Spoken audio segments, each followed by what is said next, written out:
এখানে হাঁসের মাংস খুব ভালো পাওয়া যায়, তখন ওইদিকে ওয়েস্টার্নে যাওয়া হয়। তার চেয়ে আমার আয় ডাবলের বেশি হবে। আমি কোনোদিন ওয়েস্টার্নে ডিনার করার কথা সাহস করি না। রাজনীতির মাঠে বিতর্ক নতুন কিছু নয়, তবে সাম্প্রতিক সময়ে আলোচনার কেন্দ্রবিন্দুতে উঠে এসেছেন উপদেষ্টা আসিফ মাহমুদ সজীব ভুঁইয়া। তার হাঁস খাওয়া আর ওয়েস্টার্নে যাওয়ার মন্তব্য নিয়ে শুরু হয়েছে তুমুল আলোচনা সমালোচনা। কে বিল দেয়, কেন এমন মন্তব্য, আর এ নিয়েই রাজনৈতিক অঙ্গনে চলছে পাল্টাপাল্টি বক্তব্য।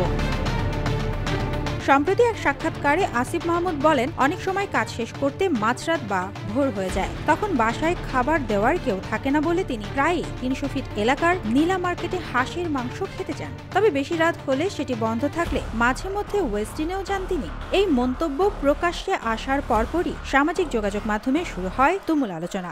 এখন দেখেন সিসিটিভি ফুটেজে হেলমেট পরা যে কাউকে যদি আমাকে বলে দাবি করা হয়, এটা কতটুকু আসলে বিশ্বাসযোগ্য। এই প্রসঙ্গে জ্যেষ্ঠ সাংবাদিক ও রাজনৈতিক বিশ্লেষক মাসুদ কামাল সরাসরি প্রশ্ন তুলেছেন, ওয়েস্টার্নে গেলে বিলটা দেন কে, ফ্রি খান নাকি? তিনি বলেন, একজন সরকারি উপদেষ্টা হিসেবে আসিফ মাহমুদের উচিত জনমানুষের দায়িত্বশীলতার ভাবমূর্তি বজায় রাখা। মাসুদ কামাল আরও উল্লেখ করেন, ভবিষ্যতে নির্বাচনে আসিফ মাহমুদ প্রতিদ্বন্দ্বিতা করলে তার এই জীবনযাপন সাধারণ মানুষের কাছে প্রশ্ন তুলতে পারে। আসিফ মাহমুদ সজীব ভুঁইয়ার যে বৈধ আয়, তার চেয়ে আমার আয় ডাবলের বেশি হবে।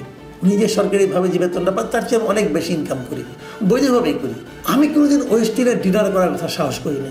এদিকে জাতীয় পার্টির চেয়ারম্যান ব্যারিস্টার আন্দালিব রহমান পার্থ এই আলোচনায় যুক্ত হয়েছেন। সামাজিক যোগাযোগ মাধ্যমে তিনি লিখেছেন, একসময় ভাত খুঁজতো ক্যান্টিনে, এখন হাঁস খোঁজে ওয়েস্টার্নে। তার এই পোস্টটি ইঙ্গিতপূর্ণ হলেও তিনি সরাসরি কার উদ্দেশ্যে লিখেছেন তা স্পষ্ট করেননি। তবে বুঝতে বাকি থাকে না যে এটি আসিফ মাহমুদের বক্তব্য ঘিরেই করা হয়েছে। উল্লেখযোগ্য বিষয় হলো, পার্থর এই পোস্টে লাইক পড়েছে কয়েক লাখ, আর মন্তব্য ও শেয়ার হয়েছে হাজার হাজার, যা প্রমাণ করে যে বিষয়টি জনমনে বেশ সাড়া ফেলেছে।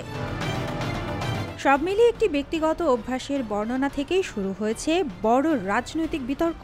একদিকে দায়িত্বশীলতার প্রশ্ন, অন্যদিকে রাজনৈতিক বিদ্রুপ, দুটি দিকই সামনে আসছে। তবে শেষ পর্যন্ত এই আলোচনার প্রভাব রাজনৈতিক ক্যারিয়ার বা জনমতের ওপর কতটা পড়বে, সেটাই এখন দেখার বিষয়।